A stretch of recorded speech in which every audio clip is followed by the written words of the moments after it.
Good evening, friends, and welcome to Sleepy Time Tales, a podcast aimed at helping you to get a good night's sleep.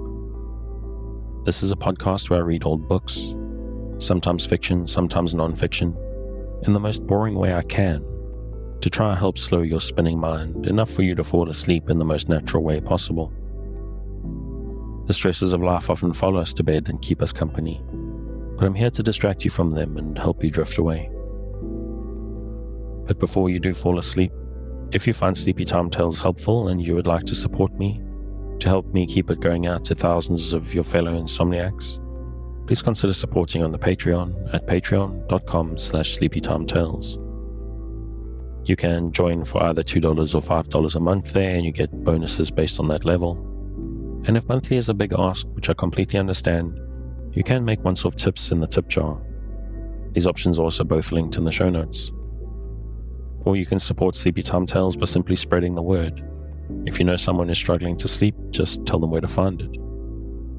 And that's enough of that. We are going to get back to the railways of England, starting for some reason with learning about the educational system in Rugby.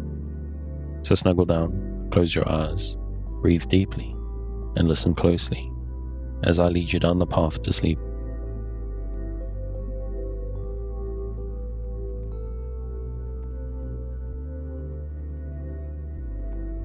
Return this week to Rides on Railways by Samuel Sidney. Rugby and its railways. Rugby, 83 miles from London, the centre of a vast network of railways, is our next halting place. That is to say, first, an arm of the Midland to Leicester, to Burton, to Derby, to Nottingham, and through Melton, Mowbray, to Stamford and Peterborough, thus intersecting a great agricultural and a great manufacturing district. Second, the Trent Valley line, through Atherstone, Tamworth and Lichfield, to Stafford, and by cutting off the Birmingham curve, forming part of the direct line to Manchester. Third, a line to Leamington, which may be reached from this point in 3/4 of an hour.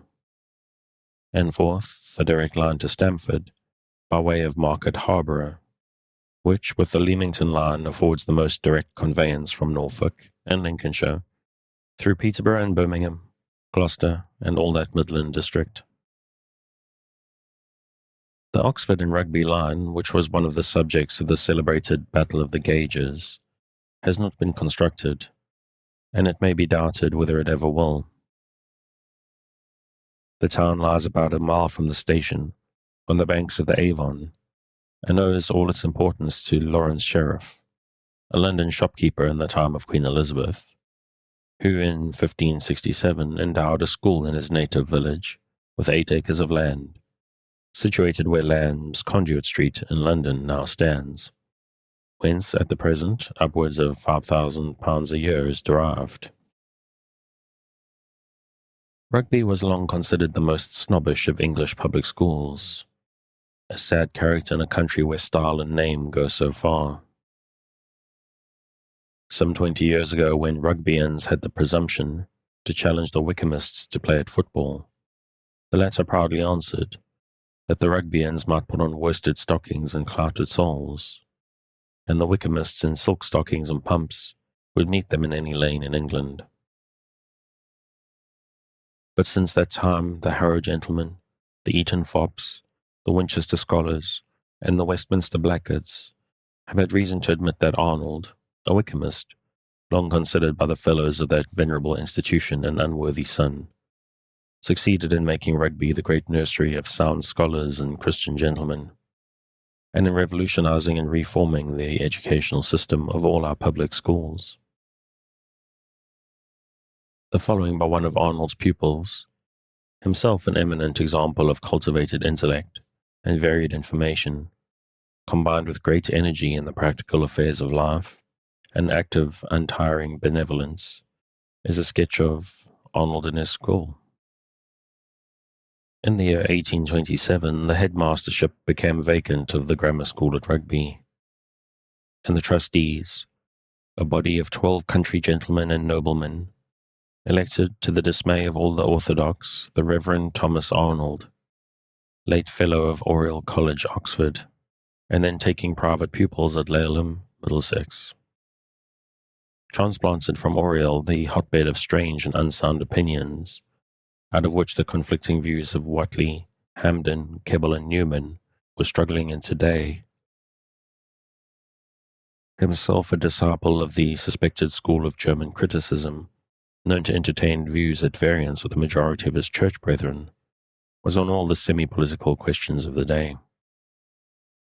An advocate for the admission of Roman Catholics to Parliament, for the reform of the liturgy, an enlargement of the church, so as to embrace dissenters, the distrust with which he was regarded by all who did not know him may be imagined. It was a critical time, the year 1827. The mind of the country was then undergoing that process of change, which shortly afterwards showed itself in the emancipation of the Roman Catholics, the passing of the Reform Bill, the foundation of the London University, and the publications of the Useful Knowledge Society. Old opinions were on all sides the objects of attack. At such a period, public schools, with their exclusively classical training and their fagging systems, were naturally regarded as institutions of the past not adapted to the present. It seemed probable that a remodeling, or according to the phrase of the day, a reform of them, would be attempted by the new intellectual school, of which Lord Brougham was regarded as the type. It was the views of this party which, it was anticipated, Dr. Arnold would hasten to introduce into Rugby. We now know that he did not do this, although he did reform not only the school of Rugby, but gave a bias to the education of the sons of what is still the most influential class in this country, which has lasted to the present day, and that in a direction and a manner which surprised his opponents, and at one time provoked even his friends. It may not be uninteresting to such of our readers as love to trace the origin of those changes of opinion, which at times seem to diffuse themselves over portions of society from an unseen source, to learn how this original man commenced his task of training the minds committed to him in those peculiar tendencies, both as to feeling and thinking, which enter appreciably into the tone of the upper classes of the present generation. Dr. Arnold, from the day on which he first took charge of the school, adopted the course which he ever after adhered to, of treating the boys like gentlemen and reasonable beings. Thus, on receiving from an offender an answer to any question, he would say, "If you say so, of course I believe you," and on this he would act. The effect of this was immediate and remarkable. The better feeling of the school was at once touched. Boys declared, "It is a shame to tell Arnold a lie because he always believes you," and thus, at one bold step, the axe was put to the root to the inveterate practice of lying to the master, one of the curses of schools. In pursuance of the same views, when reprimanding a boy, he generally took him apart and spoke to him in such a manner as to make him feel that his master was grieved and troubled at his wrongdoing. A Quaker-like simplicity of mien and language, a sternness of manner not unmixed with tenderness, and a total absence of all donnish airs, combined to produce this effect. Nor were his personal habits without their effect. The boy saw in him no outward appearance of a solemn pedagogue or dignified ecclesiastic whom it was a temptation to dupe, or into whose ample wig javelins of paper might with impunity be darted. But a spare, active, determined man, 6 feet high, in duck trousers, a narrow-brimmed hat, a black sailor's handkerchief knotted around his neck, a heavy walking stick in his hand, a strong swimmer, a noted runner, the first of all the masters in the schoolroom on the winter mornings, teaching the lowest class when it was his turn, with the same energy which he would have thrown into a lecture to a critical audience. Listening with interest to an intelligent answer from the smallest boy, and speaking to them more like an elder brother than the headmaster, they soon perceived that they had to deal with a man thoroughly in earnest, acute, active, and not too easily deceived. that he was not only a scholar but a gentleman who expected them to behave as the sons of gentlemen themselves. Their attention was awakened, and although their fears were somewhat excited, their sympathies and interest were at the same time aroused. This was a good commencement, but Arnold was ready with other means no less effectual for engaging their thoughts. He opened out to them at once fresh fields and pastures new in the domain of knowledge. He established the periodical examinations, at which, if a tolerable proficiency in the regular studies was displayed, a boy might offer to be examined in books on any subject he might prefer, and prizes were awarded accordingly. The offer was eagerly seized. Modern history, biography, travels, fiction, poetry were sought after. The habit of general reading was created, and a new intellectual activity pervaded the school. The writer well remembers the effect produced on him when he heard that Arnold had lent one of the boys, Humphrey Clinker, to illustrate a passage in his theme. He felt that from time forth that the keys of knowledge were confided to him, and in proof of this, his own little library and those in the studies of many of his neighbors shortly doubled their numbers. French, German, and mathematics were encouraged by forming distinct classes on these subjects, and by conferring for high standing in them some of the privileges as to exemption from hazing, which previously had only attached to similar standing in the classics. Modern history was also introduced as a recognized branch of school study. The advantage of this was that many of the boys who, from deficient early training or peculiar turn of mind, were unable to bring themselves to proficiency in the regular Latin and Greek course of the school, and consequently were idle and listless, found other and more congenial paths in which intelligence and application would still meet with their reward. By these simple means, now generally adopted in classical schools, but up to that time supposed to be incompatible with high accomplishments and classical learning, the standard of intelligence and information was incalculably raised, and the school, as a place of education in its widest sense, became infinitely more efficient. We should have stated that Dr. Arnold's skill as a teacher was unrivaled. He imparted a living interest to all he touched, to be attributed mainly to his habit of illustrating ancient events by modern instances. By means of his favorite topic, physical geography, he sought to bring the actual theater of events before his pupils. Thus he would describe, when living at Laleham, the Vatican and Janiculum hills of Rome as being like the hills on the right bank of the Thames behind Traci, the Monte Marie as being about the height and steepness of Cooper's Hill, and having the Tiber at the foot of it like the Thames at Ankerwick. To philology even, the deadly science of dead languages, and the great business of public schools, he contrived to impart life by continually pointing out its bearing on the history of the races of mankind. The interest thus given to study was something before unknown in schools. So far we have confined ourselves to the effect of Arnold's system on the mind, but the source of his most anxious thoughts and constant solicitude lay deeper than this. It related to the spiritual condition, or according to the German phrase, the inner life of the boys.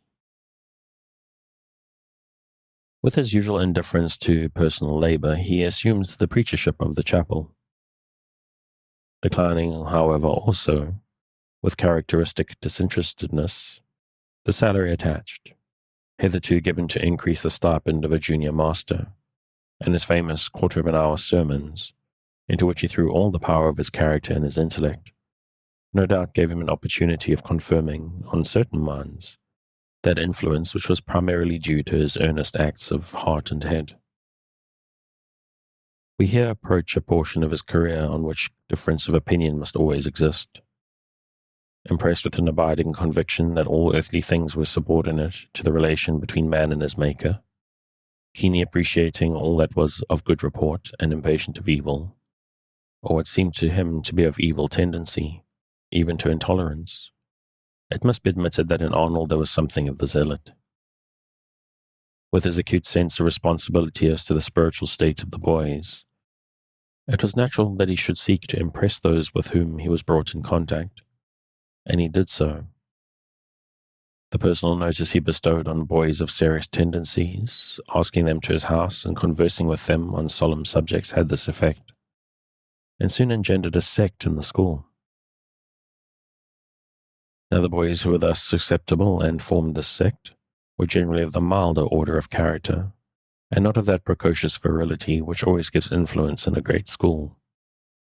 Hence arose among the natural leaders of the school the strong in character and the stout in heart and hand, a reaction against Arnold and against Arnold's views, as being opposed to the traditional notions of the school. This reaction was strengthened by the peculiar nature of some of those views, such, for instance, as those on the subject of the code of honor. Arnold, although himself a man actuated by a nice sense of honor, felt it his duty to set himself strongly in words against the code of honor. It was the constant object of vituperation on his part, even from the pulpit. His notions on this point, however, never gained ground with his hearers, who could not be brought to believe that their master, himself as true a knight-errant as ever drew sword or pen, was serious when he told them that the spirit of chivalry was the true Antichrist. The attempt to introduce a more highly wrought tone of religious feeling than was perhaps of wholesome growth in very young minds was, therefore, not without its drawbacks. The antagonism to some of his own views which it called forth, combined with the utter disregard to established views which characterized his own teaching, and which the school caught from him, told upon the boys' minds. The direct and indirect effect of Arnold's school of thought may indeed now, we think, be traced in the general distrust of hitherto received opinions, which, but little tinged in England, it is true, with either licentiousness or irreverence, is nevertheless characteristic of the present generation. The effects are also more manifest now that Arnold's personal influence can no longer be exercised. So long as he was at his post, his earnest simplicity of character, his purity of life, his intellectual vigor, his fearless seeking after truth, carried away the sympathies of all who were brought in contact with him, not one of whom but will say, on looking back to the impression he left on them, "Behold an Israelite indeed in whom there is no guile." Thus the reform introduced into Rugby by Arnold, and indirectly into other public schools through him, was then very different from that which was anticipated from him. He did, it will be seen, none of the things he was expected by his party to do. He strenuously inculcated the views of Christian doctrine most opposed to those of the latitudinarian party. He stoutly adhered to the system of hazing as being the best mode of responsible government for the school out of school, founding his opinion on his own experience at Winchester, on which he often dwelt. He raised and improved the standard of classical learning in its wider sense, so that the scholars of Rugby gained a high standing at the universities, and by showing that this was attainable consistently with acquirements in other branches of learning, and with the utmost amount of intelligent interest in the knowledge of the day, he confirmed that opinion in favor of the advantage of classical learning, as a sound philosophical means of training the faculties for worldly affairs, which we have seen lately advocated and applauded, even in the heart of Manchester itself, at the opening of Owen's College. The change he introduced was thus more thorough, more deep, and more comprehensive than any which the suggestions of his partisan supporters would have accomplished.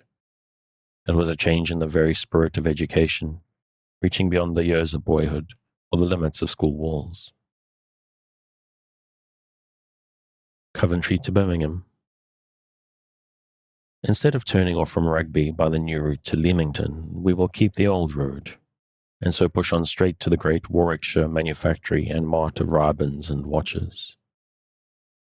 First appears the graceful spire of St. Michael's Church, then the green pastures of the Lammas, on which for centuries the freemen of Coventry have fed their cattle. Sweep into sight, and with a whiz, a whirl, and a whistle, we're in the city and country of Coventry, the seat of the joint diocese of Lichfield and Coventry, which returned 2 members to Parliament, at the hands of one of the most stubbornly independent constituencies in England, a constituency which may be soft-sworded, but cannot be bullied or bribed. A railroad here branches off to Nuneaton, distant 10 miles, a sort of manufacturing dependency of the great city, and on the other at the same distance to Leamington, with a station at Kenilworth. In addition to its manufacturing importance, an importance which has survived and increased in the face of the changes of the silk trade and watch trade, commenced by Huskinson and completed by Peel, Coventry affords rich food for the antiquarian, scenes of deep interest to the historical student, a legend for poets, a pageant for melodramatists, and a tableau for amateurs of posé plastique. Once upon a time, kings held their courts and summoned parliaments at Coventry. 400 years ago, the guilds of Coventry recruited, armed, clothed, and sent forth 600 stout fellows to take part in the Wars of the Roses. At Coventry, the lists were pitched for Mary of Lancaster and Philip Mowbray, Duke of Norfolk, to decide in single combat their countercharges before the soon-to-be dethroned Richard II. At Coventry you will find the effigy of vile Peeping Tom, and can follow the course through which the fair Godiva rode naked, veiled by her modesty and flowing tresses, to save her townsmen from a grievous tax. To be sure, some English neighbours have undertaken to prove the whole story a legend, but for our parts we are determined to believe in tradition and Alfred Tennyson's sonnet.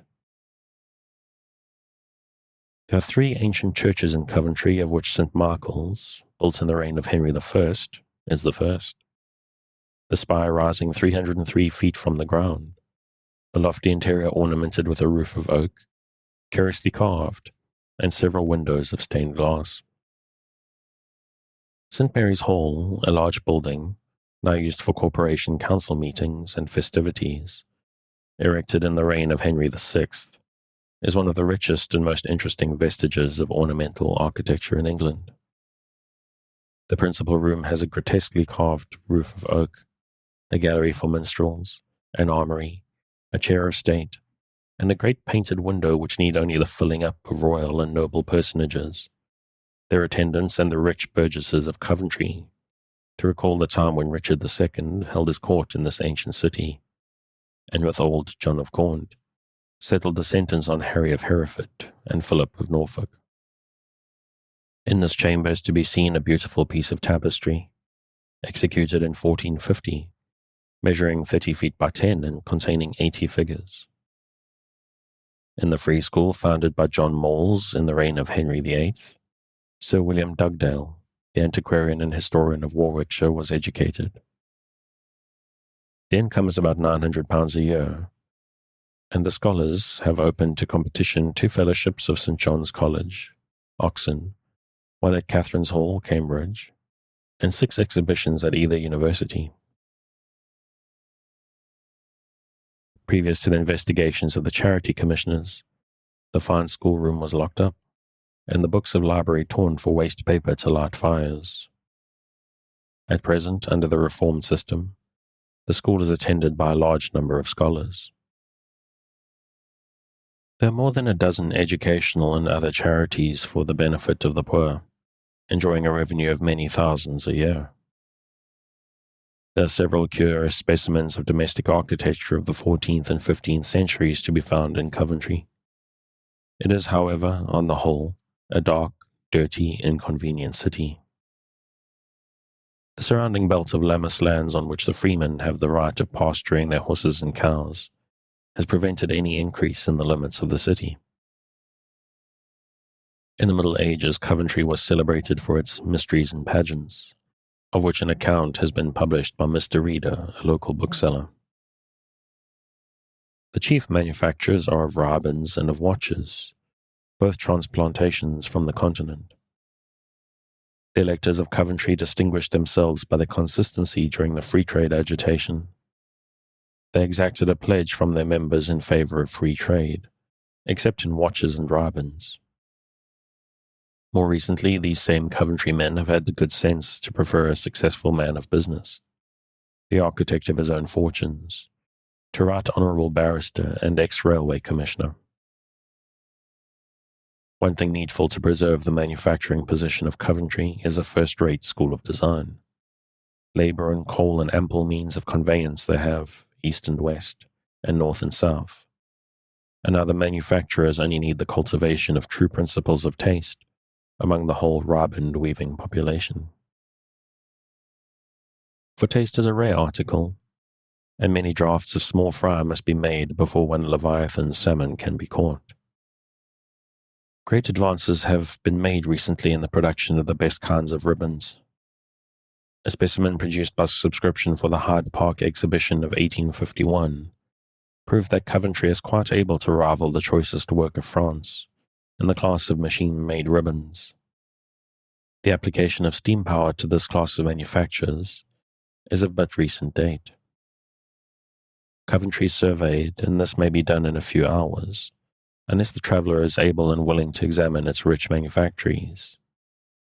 It is difficult to resist the invitation of the railway porter, bawling to Kenilworth, Leamington, and Warwick, names calling up a crowd of romantic associations from Shakespeare to Scott and Bulwer. But for the present we must keep steadily on to Birmingham, where steam finds the chief raw materials of poetry and fashioner of beauty. Birmingham. A run of 19 miles brings us to what the inhabitants call the Hardware Village, an ugly town, standing upon several hills, crowned with smoke, but free from fog. The old railway station stands at the foot of one of these hills, leaving a drive of a quarter of a mile through a squalid region, almost as bad as the railway entrance into Bristol, before entering into the decent part of the town. But the new station, now in course of rapid completion, will land passengers behind the grammar school, in New Street, the principal and indeed only handsome street of any length in Birmingham. At the old station there is an excellent hotel, kept by Mr. Robert Bacon, who was so many years house steward to the Athenaeum Club in Pall Mall, and in the refreshment rooms a capital table d'hôte is provided 4 times a day, at 2 shillings a head, servants included, an arrangement extremely acceptable after a ride of 118 miles. At the new station, similar refreshment rooms are to be provided, and it is to be hoped that the architect will plan the interior first, and the exterior afterwards, so that comfort may not be sacrificed, as it usually is in English public buildings, to the cost of an imposing portico and vestibule. As a railway starting point, Birmingham has become a wonderful place. In addition to those main lines and branches passed and noted on our journey down, it is also the centre at which meet the railroads to Derby and Sheffield, to Worcester, Cheltenham, Gloucester, and Bristol, to London through Oxford, by the broad gauge Great Western, to Shrewsbury and Chester through Wolverhampton, beside the little South Staffordshire lines which form an ominous route between Birmingham, Walsall, Dudley, and Lichfield, and other iron nets too tedious to describe. To a stranger not interested in manufactures, and in mechanic men, this is a very dull, dark, dreary town, and the sooner he gets out of it the better. There are only 2 fine buildings, the Town Hall, an exact copy externally of the Temple of Jupiter Stator at Rome, built of a beautiful grey Anglesey marble from the designs of Messrs. Hansom and Welch, who undertook to execute it for £24,000. It cost £30,000, and the contractors were consequently ruined. A railway company would probably have paid the difference, but in such cases communities have no conscience, so the people of Birmingham got the hall, of which they are justly proud, a bargain. The interior is disappointing, and wants the expenditure of some more £1,000 in sculptures and decorative details to bring it into harmony with its noble external effect. The great room, 145 feet in length, by 65 feet in width and height, will contain upwards of 8,000 persons. Musical meetings are held here periodically, for the benefit of certain charities, but the sight best worth seeing is the hall at the period of an election, or of political excitement, crowded with a feverish army of workmen, cheering, groaning, swaying to and fro, under the speeches of their favourite orators, then in this pagan temple may be seen a living specimen of a Birmingham Jupiter, with a cross of Vulcan, lion-faced, hairy, bearded, deep-mouthed, swaggering, fluent in frank nonsense and bullying claptrap, loved by the mob for his strength, and by the middle classes for his money. The lofty roof re-echoes with applause. The temple, the man, and the multitude are altogether well worth a journey to Birmingham to see. There is also the Free School of King Edward VI in New Street, a stately pile, built by Barry before he had become so famous as he is now, which supplies first-rate instructions in classics, mathematics, modern languages, and all branches of useful English education, after the plan introduced into our public schools by Dr. Arnold, to the sons of all residents, at an extremely cheap, almost nominal rate. 10 exhibitions of £50 each for 4 years at Oxford or Cambridge are open to the competition of the scholars. The salary of the headmaster is £400 a year with a residence, and the privilege of boarding 18 pupils. Of the second master, £300. Besides undermasters, these liberal appointments have secured a succession of competent masters. It cannot fail to produce a permanent and favourable change in the character of young Birmingham. The diffusion of sound classical learning was much needed to mitigate the coxcomical pretensions of the half-educated and the vulgar coarseness of the uneducated. The inhabitants of manufacturing towns are apt to grow petty plutocracies, in which after wealth, ignorance and assumption are the principal qualifications. Brass turns up its nose at iron and both look down upon tin, while the half an hour in the world's fire make all so black as to be indistinguishable. Besides this, which we may term the High School, there are 4 schools supported out of King Edward VI Foundation, where reading, writing, and arithmetic are taught. The funds on which these magnificent ecclesiastical establishments are supported arise from lands in the neighbourhood, which originally produced only £21 a year, and were part of the estates of the Guild of the Holy Cross. After being occupied first as fields and then as gardens, the rise of manufactures and extension of the town of Birmingham converted a great portion into building land.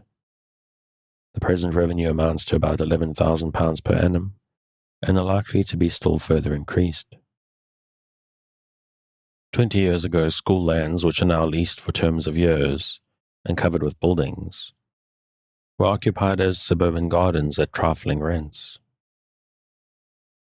Eventually, the Birmingham Free School will enjoy an income equal to the wants of a university, as well as a school. Meagre accounts of the income and expenditure of this noble foundation are published annually, under the regulations of an Act of Parliament passed in 1828. But no report of the number of scholars or the sort of education communicated is attached to this balance sheet. It would be very useful, and we hope that the self-elected corporation who have the management will see the propriety of supplying it. Birmingham also possesses a chartered college. Queen's College, similar to that at Durham, first established as a medical school by the exertions of the present Dean, Mr. Sands Cox, once liberally endowed by the Reverend Dr. Warnford to the extent of many £1,000s, and placed in a position to afford the courses in law, physic, and divinity required for taking a degree at the University of London. Also a Bluecoat School and a school for the blind. In a picturesque point of view, there are a few towns more uninviting than Birmingham, for the houses are built of brick toned down to a grimy red by smoke, in long streets crossing each other at right angles, and the few modern stone buildings and blocks of houses seem as pert and much out of place as the few idle dandies who occasionally met among the crowds of busy mechanics and anxious manufacturers. What neatness, cleanliness can do for the streets, bell pulls and door knockers, has been done. The foot pavements are for the most part flagged, although some of the round pebble-corn creating footways still remain in the back streets. One suburb, Edgbaston, is the property of Lord Calthorpe, and has been let out on building leases, which entirely exclude all manufactories and inferior classes of houses. The result has been a crop of snug villas, either stucco or polished red brick, many of them surrounded by gardens and shrubberies, and a few of considerable pretension. Of this suburb the Birmingham people think a great deal, but as it is built upon a dead flat in long straight lines, its effect is more pleasing to the citizen after a hard day's work than to the artist, architect, landscape gardener, or lover of the picturesque. Birmingham is in fact notable for its utility more than its beauty, for what is done in its workshops, rather than for what is to be seen in its streets and suburbs.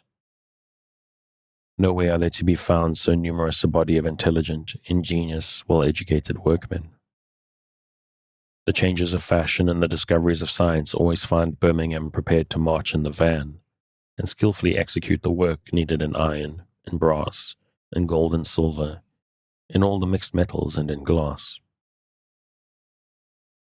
When guns are no longer required at the rate of a gun a minute, Birmingham steel pens become famous all over the world. When steel buckles and gilt buttons have had their day, Britannia teapots and brass bedsteads will hold their own. No sooner is electrotype invented than the principal seat of the manufacture is established at Birmingham. No sooner the glass duties repealed than the same industrious town becomes renowned for plate glass, cut glass, and stained glass. And when England demands a palace to hold the united contributions of the industry of the world, a Birmingham banker finds the contractor and the credit, and Birmingham manufacturers find the iron, the glass, and the skill needful for the most rapid and gigantic piece of building ever executed in 1 year. And I think I'm going to leave that there. We'll pick up with Birmingham next time, and in the meantime, you can find the original on Project Gutenberg at the link in the show notes. Thanks again for joining me on this episode of Sleepy Time Tales, the podcast designed around a bedtime story to help you to get a restful night. New episodes will be released every Sunday night to give you something fresh to help you rest in a new week. But make sure to follow or subscribe in whatever service you use so that you get your new episodes whenever they come out. Good night, and sweet dreams.